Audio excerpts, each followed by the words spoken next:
G'day Pickleball family. First thing to know, as shared on pickleballunion.com, no discernible ceiling. Just how far can pickleball go? Amidst all the tournament action, celebrity appearances, and Guinness World Record attempts, one of the most significant events being held at the US Pickleball Nationals this week was the Pickle Business Forum. It was indicative of just how far this sport has come that organisers believed a business conference should be an integral part of the event. Attendees sat through 5 different panels: the business of pickleball, pickleball rules and equipment, the pickleball media landscape, the world of pickleball sponsorships, and pickleball marketing and social media. As Rick Mace of the Washington Post surmised, they will discuss all the ways to further grow a sport that appears to have no discernible ceiling. He also discusses how the sport is still finding it hard to keep up with its skyrocketing participation numbers. However, small businesses and large corporations are coming to terms with the growth, while municipalities and private clubs are starting to realise they need to build or convert more courts to meet demand. This week's championships mark a significant milestone for the sport, offering valuable insights into its growing popularity and potential. Anticipated attendance includes over 4,000 amateur players, 200 professionals, and a crowd of 50,000 spectators. Equally noteworthy, more than 24 sponsors have pledged their support. In the midst of new court constructions and a surge in product manufacturing, broadcasters have secured rights to televise professional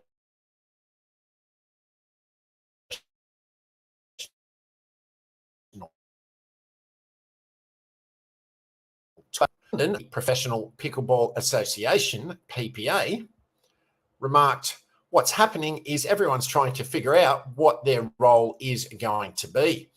The PPA, a key contributor to the Pickle Business Forum event, recently amalgamated with Major League Pickleball, MLP, a team-based entity.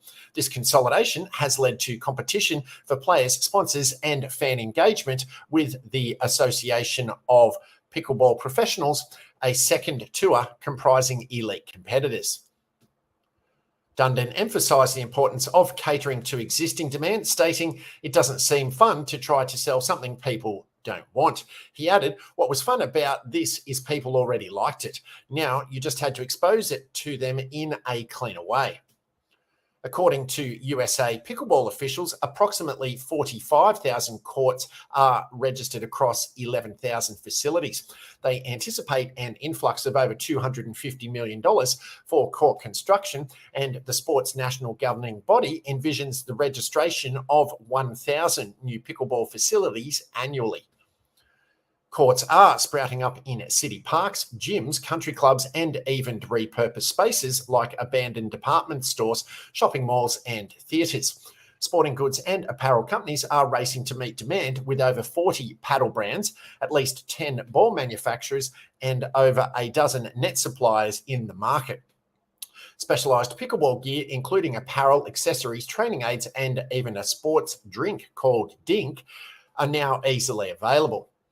Adam Franklin, president of Franklin Sports, a sporting goods company with a 77-year legacy, predicted, "You're going to see pickleball everywhere next year." He added, "I still think we're really in the early days of how this is going to look in the US landscape." Data from the Sports and Fitness Industry Association indicates an over 80% growth in pickleball players since 2021 and a staggering 150% increase since 2019. A Washington Post University of Maryland poll from August revealed that 15% of Americans have engaged in pickleball in the past 2 years.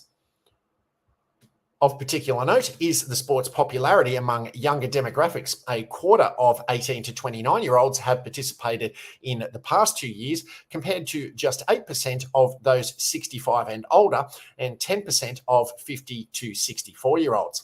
This demographic shift presents a promising outlook for sustained growth, especially appealing to advertisers and brands targeting a younger consumer base. And if you're watching this video on YouTube, Facebook, LinkedIn, or Spotify and finding it helpful and informative, please be sure to dink that like button so it's found by and shared with other fellow pickleballers. Second thing to know, as shared on the Dink newsletter, Jilly B's going hard on paddle standards. The latest episode of professional pickleball players Jill Braverman's podcast, This Pickleball Life, promises to expose the moral bankruptcy of pickleball's leadership.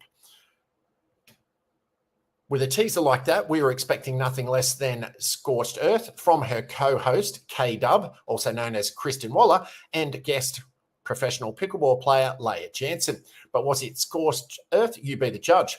The two cite a supposed cover-up of Irina Tereshchenko's paddle test at PPA Las Vegas, where Braverman, Jansen, Anna Bright, and Tyra Black jointly challenged Irina's paddle. What followed was a weeks-long back and forth, during which Jill attempted to ascertain the results of the test.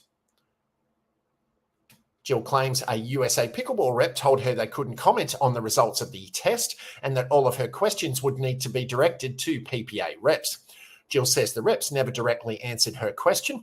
Connor Pardo himself reportedly told Jill and Leah at the recent MLP event that the paddle was in fact tested and that he thought it passed. Then Jill received a text from Carl Schmitz, USA Pickleball's managing director of equipment standards, that said Irina would not yield the paddle to him for testing. Jill and Leah dug in, hopping on a call with Connor Ogden, PPA Chief Operating Officer, and Don Stanley, PPA Head Referee, to ask them what happened, and the conversation didn't go in the direction they'd hoped for. The two confirmed that Tereshchenko's paddle was not, in fact, tested. Clearly, there was a misunderstanding at some point in this process, but Jill feels this is a prime example of the need for better communication from the top down regarding paddles. We need rules that are universally adopted and adhered to. PPA testing is currently the best and most comprehensive testing available, as MLP has shown, and the PPA needs to get on board. All we want as players is fairness and transparency. Is this actually a cover-up? Is it an error resulting from lack of communication / formal processes?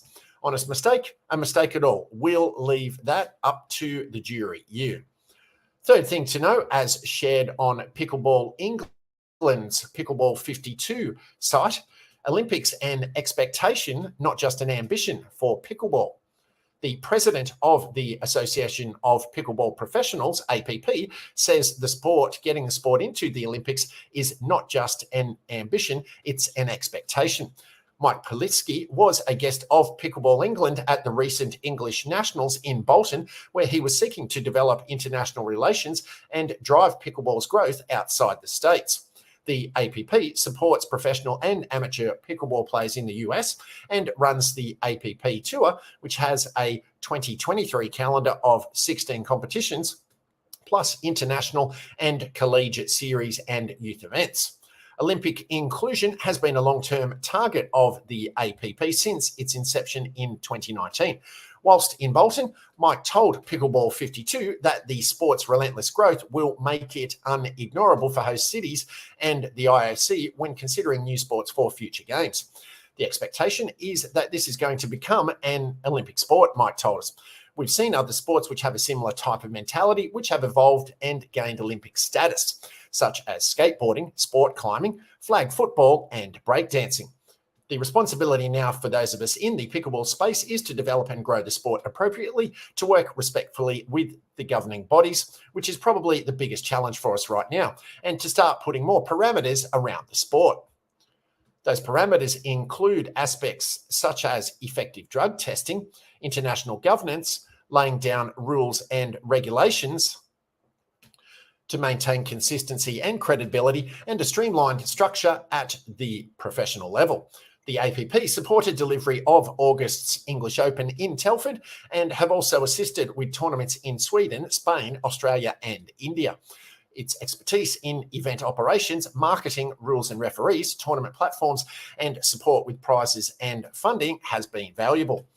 We have been proactively building relationships and sharing our expertise with the international bodies, including Pickleball England, said Mike. We are 4 or 5 years ahead in the States, and if we can use our experience to lend a hand and help build the sport, then we are very happy to do that.